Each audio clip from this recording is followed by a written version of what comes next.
The juice of bees, not Bacchus, here behold, which British bards were wont to quaff of old. The berries of the grape with furry swell, but in the honeycomb the grace dwell.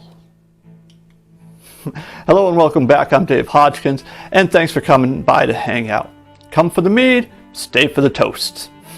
Special thanks to Andrew Wood for today's toast, who got it from Howell, clerk to the Privy Council, 1640 AD. I did not think Andrew was that old. Well, today I'm going to bring you 5 mead making tips for beginners. So there are a lot of tips out there, and with the exception of number 5, I have not seen the others anywhere else. So stick to the end for a bonus tip as well. Before we get started, do me a favor.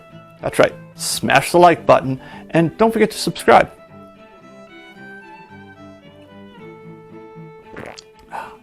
Now that's good. Raspberry lemonade mead. So now, let's get started.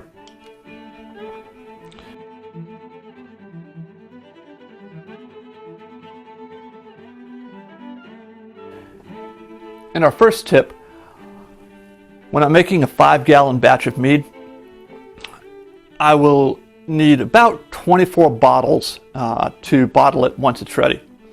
So we start by sanitizing the bottles, and we'll spin them in the water. We just need to make sure that we cover everything well. We don't need to fill the bottles completely up.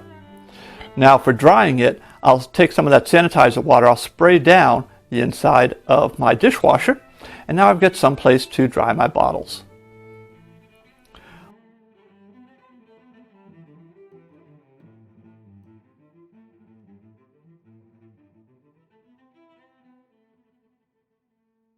My second tip is using a wet erase marker for my brew buckets. So I will often have multiple types of mead brewing at the same time, so to be able to tell which one is which, I need to mark the buckets.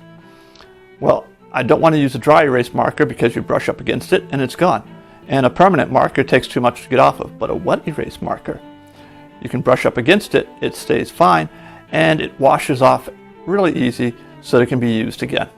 I've got a link to some wet erase markers below that I use.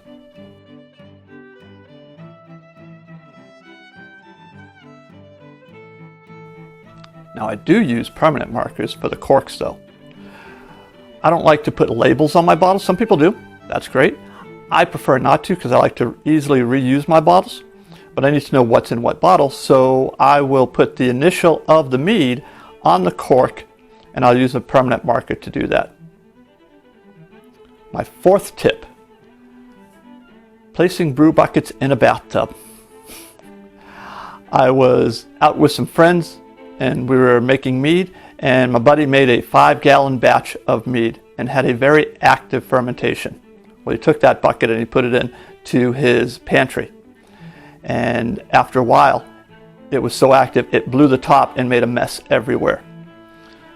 I learned from his mistake, and I've never had it happen to me, but just in case, I go ahead and I take my mead buckets when they're in primary fermentation and I set them into a spare bathtub and pull the shower curtain closed.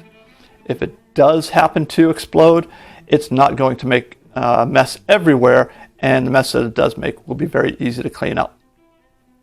And my fifth tip, the one that a lot of people have recommended, I would recommend it as well. Get a notebook, write your recipes down in it. Include in there the dates and times that you took each step, and rate the mead as well. So this way here, when you want to make it again, you can go back and follow those recipes. So now the bonus tip. Subscribe to some of these channels out there. The ones that I follow, CS Mead and more. Brian and Derica do a great job over there. I really like the way that they try to keep things as natural as possible when they're making their meads. I also really enjoy Doing the Most, the channel Doing the Most. The guys over there do a great job. I appreciate they go into some more advanced techniques, and I really appreciate that. My next channel that I follow on a regular basis is Man-Made Mead. He's got some great recipes out there. Check him out and subscribe to him. And then finally, my fourth channel that I always watch, is Groenfell Meadery. They've got a great series here called Ask the Mead Maker. He hasn't made any new content recently, but check out what he's got out there. It's really good. So again, thanks for coming out and hanging out with me today. I hope that these tips helped you out. If you've got some tips, why don't you go ahead and drop them in the comments below. Don't forget, smash that like button, hit the subscribe button, and don't forget to hit that bell icon. You'll get notified when I go ahead and put a new video out. So I'm going to have a couple videos over here, and there'll be an icon of me and Buddy over here that you can click on to subscribe as well. Until next time, cheers.